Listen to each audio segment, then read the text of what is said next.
ओम श्री वेद पुरुषाय नमः। नमस्कार। क्लास नंबर 493 श्रीमद् भगवद गीता जी शंकराचार्य जी के भाष्य के अनुसार आरंभ किया जाता है।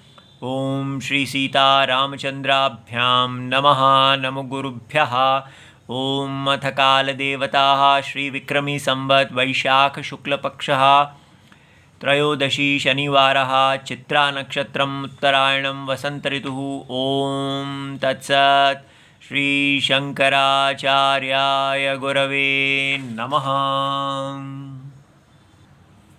श्रद्धावाल्लभते ज्ञानं तत्परः संयतेन्द्रियः ज्ञानं लब्ध्वा परां शांतिम् अचिरेणाधिगच्छति।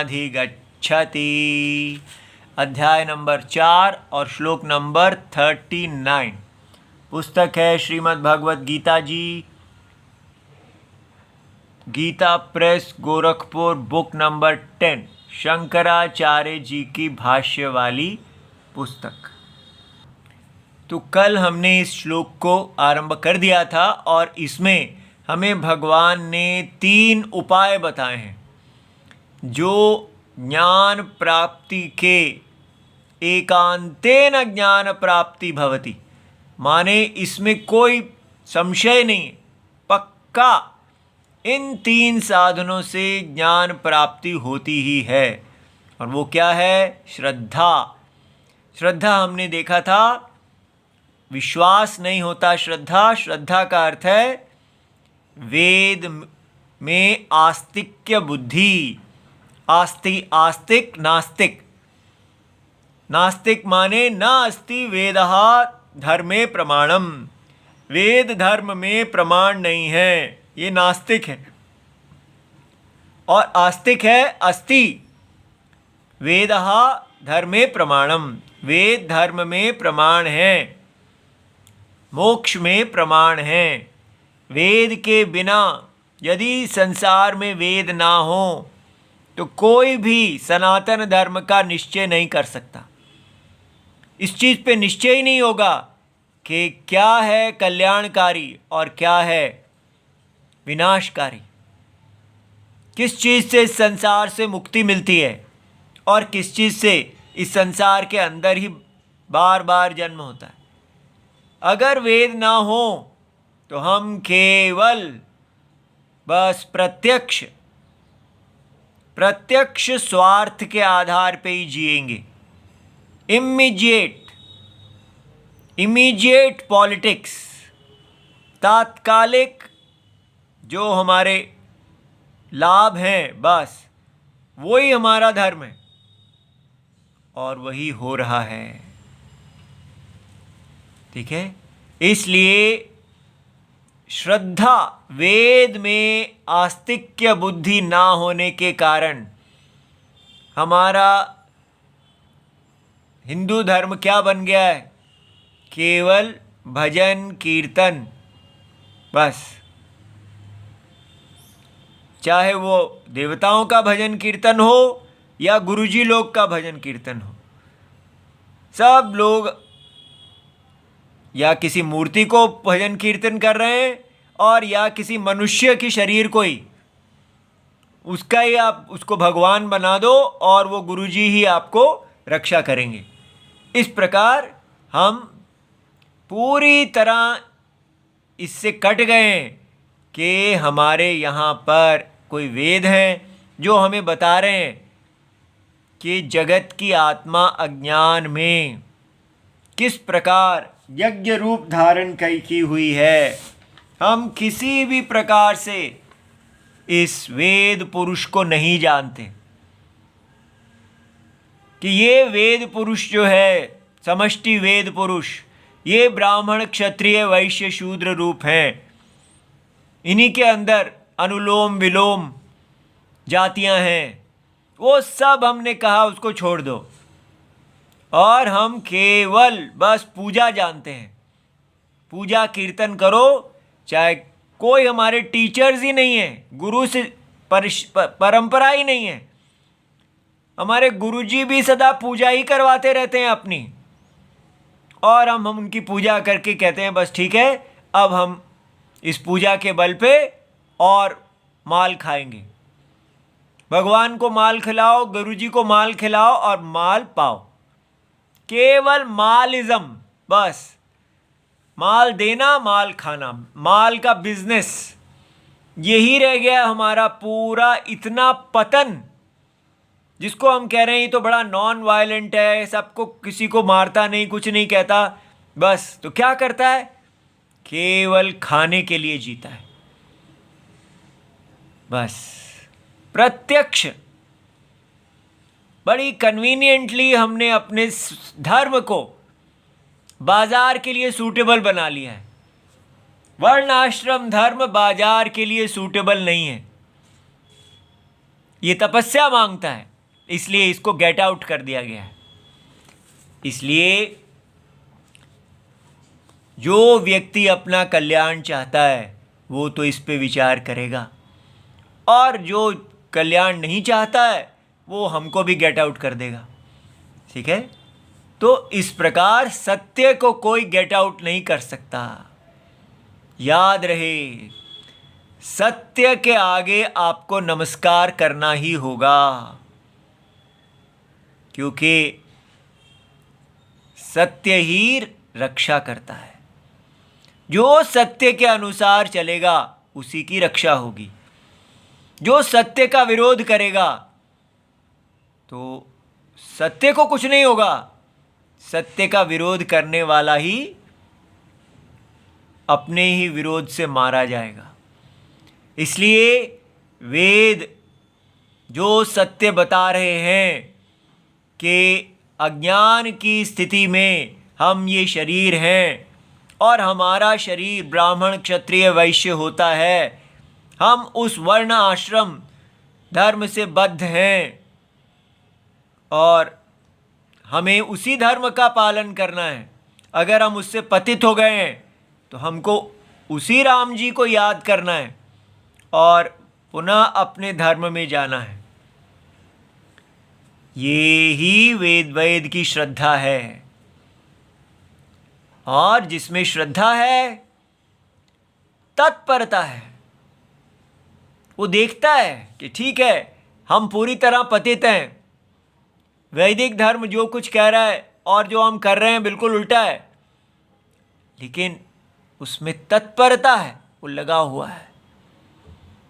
अंतर ही अंतर, जैसे वाल्मीकि जी अंदर राम राम राम जप रहे थे, एक एक प्राण से अपना पाप क्षय करते हुए तपस्वी की तरह सदा वो अपने चोर धर्म से ब्राह्मण धर्म में वापस गए।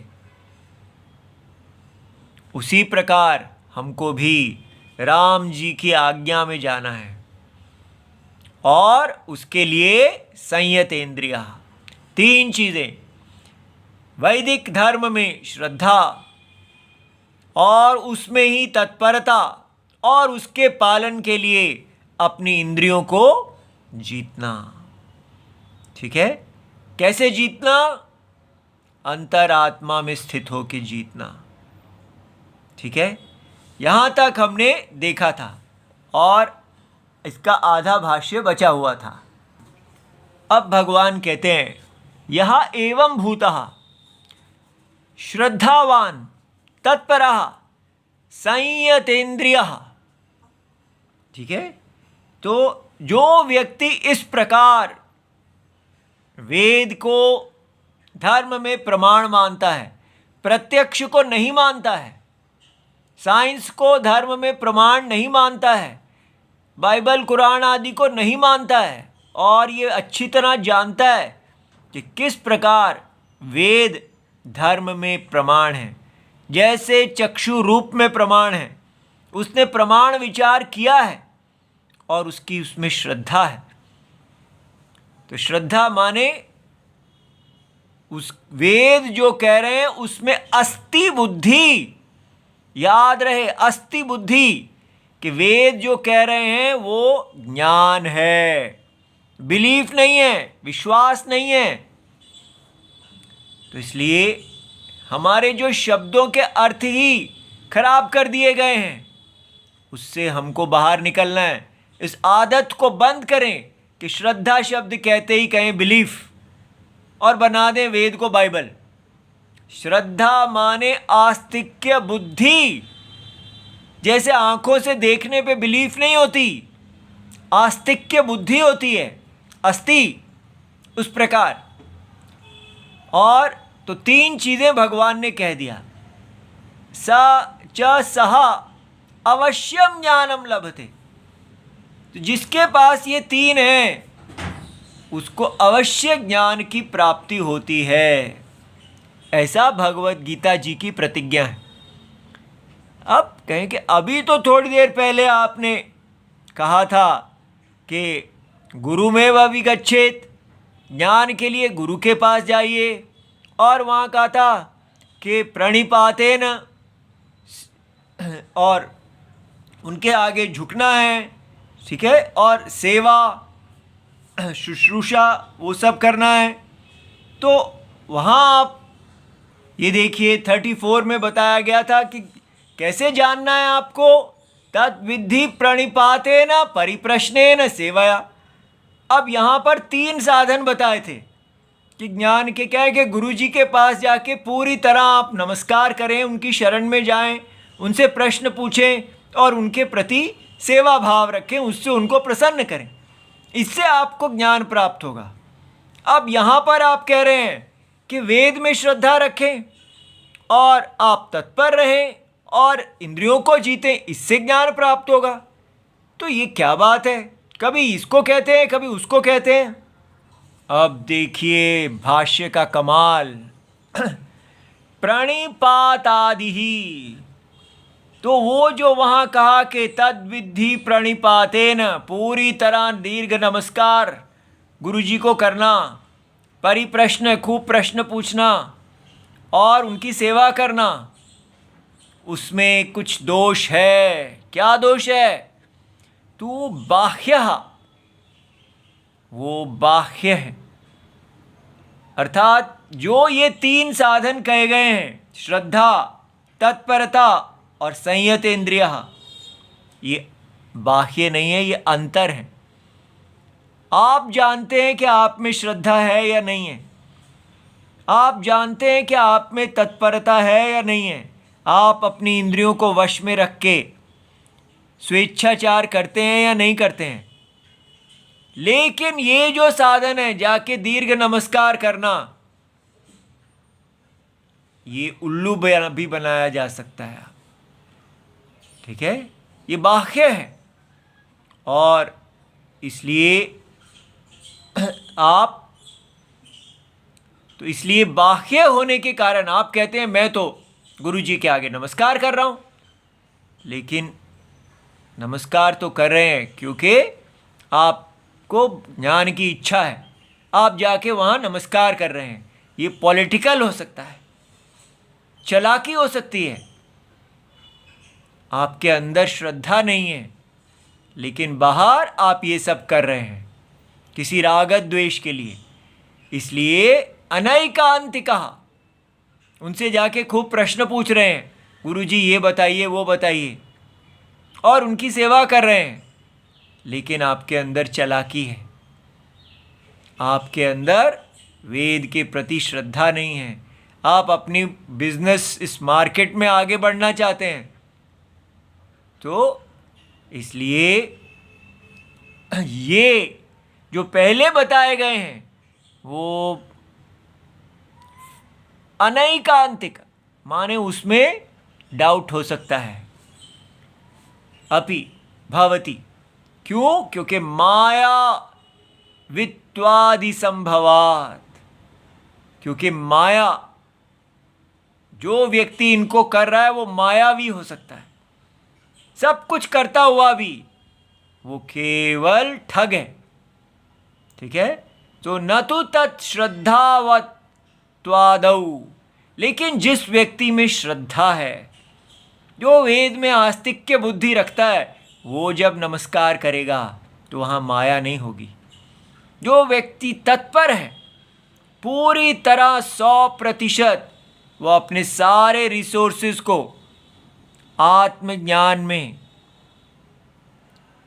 हरि आज्ञा पालन में लगाए हुए हैं, उसकी सारी इंद्रियां केवल नारायण में लगी हैं, तो वो मायावी नहीं होगा।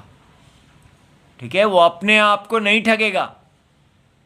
तो इसलिए इति एकांततः ज्ञान लब्धि उपाय, इसलिए कहा गया कि अगर आप श्रद्धा से चलते हैं तो फिर जो बाह्य उपाय हैं वो भी निर्मल हो जाएंगे, लेकिन अगर अंदर ही अश्रद्धा है तो बाहर के सारे उपाय धोखा देंगे। ठीक है, देखिए कितनी अच्छी बात है। किम पुनः ज्ञान लाभात स्यात् इति उच्यते, तो ज्ञान के लाभ से क्या लाभ है, क्या फायदा क्या है। ठीक है, अगर कहा कि ये 3 उपाय हैं जिससे ज्ञान की प्राप्ति होती है, तो मिला क्या? ज्ञानम लब्ध्वा पराम मोक्षाख्याम शांतिम, ज्ञान को प्राप्त करके क्या होता है? परा, जो सबसे ऊंची मोक्षाख्य शांति है। उपरतिम आचिरेण क्षिप्रमेव अधिगच्छति, तो परा माने क्या? आप कोई मादक पदार्थ भी लेते हैं तो मन थोड़ी देर के लिए शांत हो जाता है, रेस्टलेसनेस चली जाती है। कोई भोग मिल जाने पर रेस्टलेसनेस चली जाती है, लेकिन वो आपेक्षिक, रिलेटिव, टेम्पररी मन की लय है। लेकिन ये परा, ये काल में आने वाली टेम्पररी मन को सुलाना आदि नहीं है। तो ये क्या है? ये इस सारे जगत का सत्यम है। ये जगत मिथ्या स्वप्नवत है, और स्वप्न का सत्य रूप से जो प्रीति है वो शांति उपरति, अर्थात आपको पूरा रति, आपकी प्रीति अंतरात्मा में हो जाती है। स्वप्न के क्रिया कारक फल भेद में नहीं, बल्कि अकर्ता अभोक्ता आत्मा में, जो जगत का परम सर्वव्यापी सत्यम है, उसमें तो बाहर की सब प्राप्ति अप्राप्ति इररिलेवेंट हो जाती है। वो शांति में उसका कुछ लेना देना नहीं है। बाहर सुख भी आता है, दुख भी आता है, अनुकूल परिस्थितियां आती हैं, प्रतिकूल आती हैं, लेकिन सत्य, उस सारे स्वप्न के सत्य को में ना अनुकूलता है ना प्रतिकूलता है। वो नित्य अनुकूल शांत आत्मा है।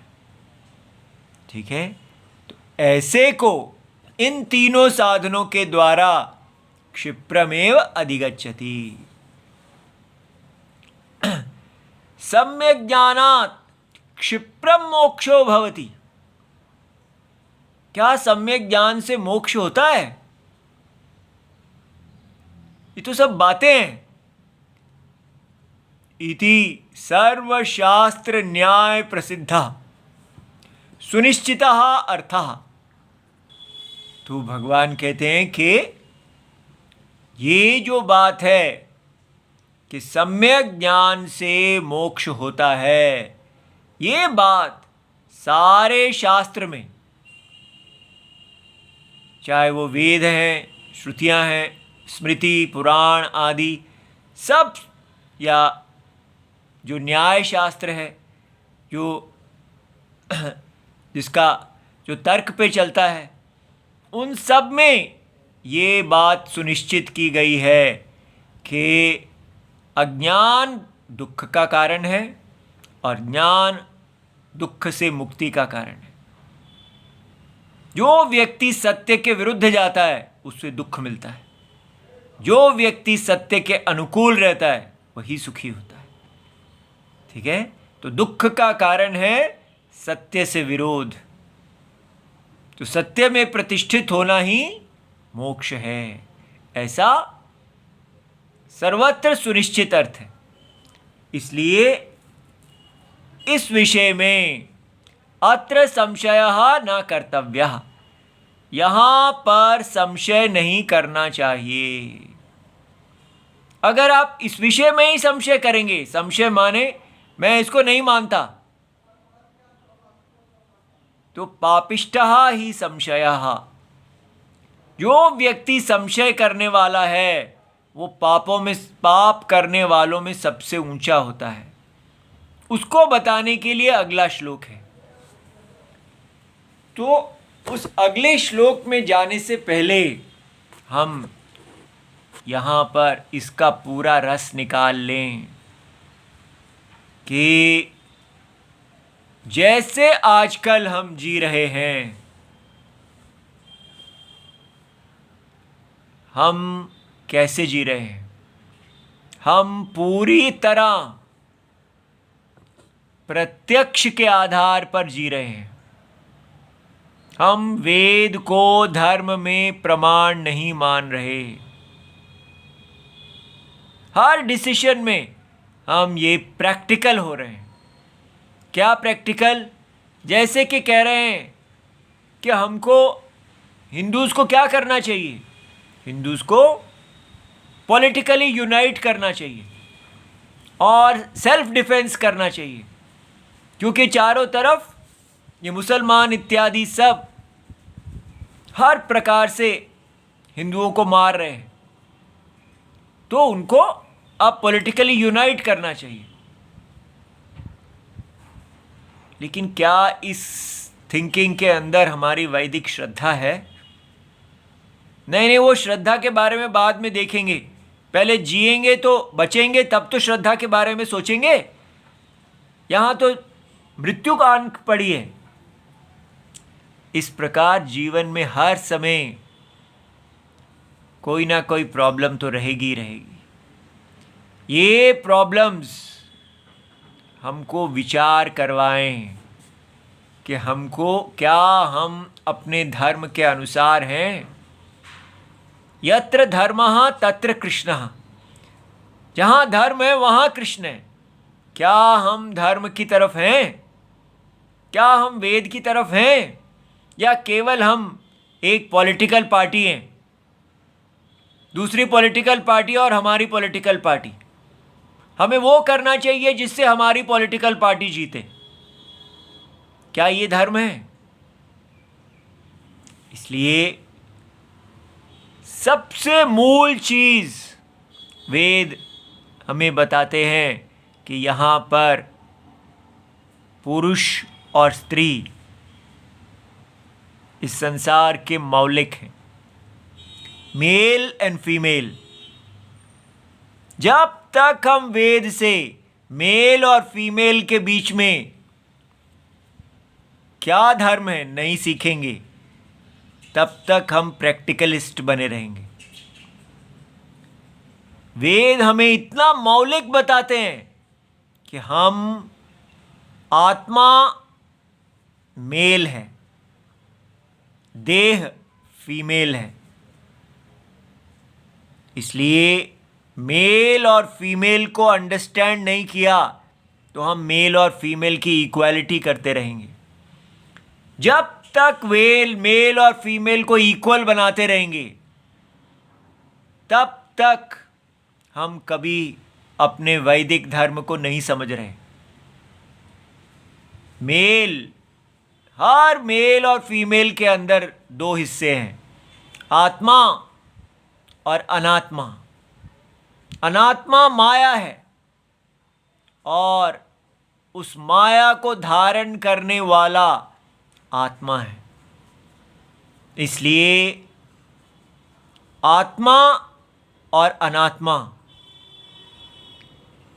जब इस प्रकार हम अपने अपने अंदर दो भेद देखते हैं, वहां से हमारा ये वेद का धर्म आरंभ होता है। प्रत्यक्ष से चलेंगे तो आत्मा और अनात्मा दो का भेद है ही नहीं, और ये दो नहीं है। ये सिर्फ यहां ऐसा दिखाया जा रहा है कि दोनों का स्वभाव भिन्न है। वास्तव में ये एक सत्य है और दूसरा उस सत्य के बारे में अज्ञान से दिखने वाली एक माया, एक परसेप्चुअल क्रिएशन। जब तक हम ये बात नहीं समझ जाएंगे कि ये हमारा शरीर सत्य नहीं है, माया है, और इसको धारण करने वाला आत्मा मायावी है, इसको धारण करते हुए भी ये धारण नहीं कर रहा, असंग है, तब हम सीखते हैं कि इस देह को, इस स्त्री को कैसे पुरुष वश में करे, कैसे धर्म में लगाए। इसलिए कितना भी हम कर लें कि नहीं हमें पॉलिटिकल गेम्स जीतनी है, आप स्त्री को ही नहीं जीत पाएंगे, अपने शरीर को ही नहीं जीत पाएंगे, तो क्या पॉलिटिकल गेम्स जीतेंगे बाहर। पहले ये सबसे अंदर मौलिक जो पॉलिटिक्स है, मैन और वुमन को इतना सिंपल मत समझिए कि वो दोनों बड़े भोले हैं। माया आत्मा को वश में कर लेती है, इसलिए माया के पॉलिटिक्स को समझना है। अपनी देह को आप प्यार करेंगे तो वो देह आपको नचा देगी, इसलिए, और अगर अपनी देह से घृणा करेंगे तो भी आप नाच जाएंगे। ना अपनी देह को प्यार कर सकते हैं और ना घृणा। अपनी देह को समझना है कि हमारी देह वास्तव में माया देह है, आत्मा उससे नित्य असंग है। वो देह धर्म के लिए है, भोग के लिए नहीं। स्त्री धर्म के लिए है, भोग के लिए नहीं। जब तक ये बात समझ नहीं आएगी तब तक आप कितनी भी बाहर पॉलिटिक्स करते रहें, आप अपनी ही देह के अधीन रहेंगे।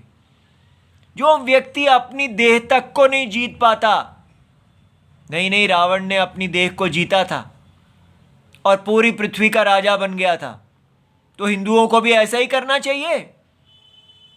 रावण ने हठ के बल पे अपनी देह को जीता, अपनी काम सिद्धि के लिए, धर्म सिद्धि के लिए नहीं। हनुमान जी ने अपनी देह को धर्म की सिद्धि के लिए जीता, और दोनों में भेद आप देख सकते हैं। इसलिए जब तक हम ब्रह्मचर्य को नहीं समझेंगे कि हमारे अंदर मैन और वुमन दोनों है, आत्मा मैन है और शरीर वुमन है, इस वुमन को, ये ताड़न के अधिकारी, ये जो शरीर रूपी वुमन है, अगर इसके वश में आ गए तो धर्म नहीं होगा। ठीक है, इसको अपनी पत्नी बनाना है, ये बनेगी नहीं, इसको बनाना है विद्या से, डंडे से नहीं बना सकते। वेद विद्या ही इस शरीर को धर्मचारिणी बनाता है, वुमन को वुमन और मैन को मैन बनाता है।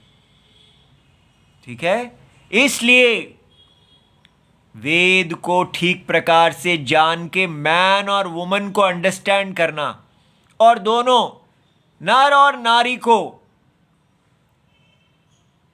धर्म के लिए मिलना, जो हम पूरी तरह भूल ही गए हैं। हम केवल सोच रहे हैं बाजार है और बाजार में सब मैन और वुमन बराबर हैं। हाँ, बाजार में बराबर हैं, लेकिन धर्म में नहीं।